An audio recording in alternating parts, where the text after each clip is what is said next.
L'histoire surprenante d'un cadeau royal, qui a posé des défis logistiques à l'ONU. Cet article du journal Rocky Mountain Telegram, datant du 22 décembre 1963, nous plonge dans cette histoire insolite.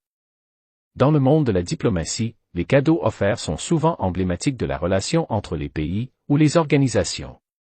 Mais il arrive parfois que ces gestes réservent des surprises inattendues. C'est précisément ce qui s'est passé lorsque le Royaume du Maroc a offert un cadeau à l'ONU en l'honneur du secrétaire général Dag Hammarskjöld.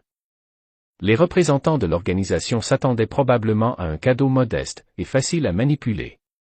Cependant, leur surprise fut grande lorsqu'ils découvrirent une imposante mosaïque en zélige avec cadre en bois sculpté, pesant près de 2270 kg sur les quais. Un fonctionnaire de l'ONU rapporte: « Nous avons eu beaucoup de mal à trouver un camion assez grand pour la transporter jusqu'ici et la déposer au sous-sol. » Face à cette mosaïque massive, les responsables de l'ONU furent confrontés à un dilemme: où la placer? Pendant plus d'1 an, elle resta entreposée, sans que l'on puisse trouver un emplacement approprié. Mais, la situation allait bientôt changer grâce à l'intervention du roi, Hassan II.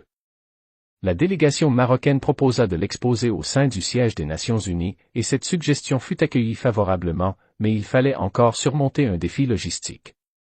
La construction d'un échafaudage et le hissage de l'objet, au 2e étage du bâtiment des conférences, qui nécessitèrent des ressources financières. Mais les Marocains décidèrent de prendre en charge les frais, soit environ $6 000, comme indiqué dans l'article.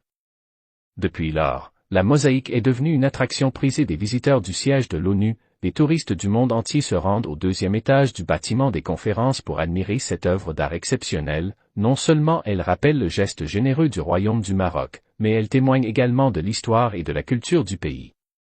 Alors qu'en pensez-vous? Dites-nous dans les commentaires et à la prochaine.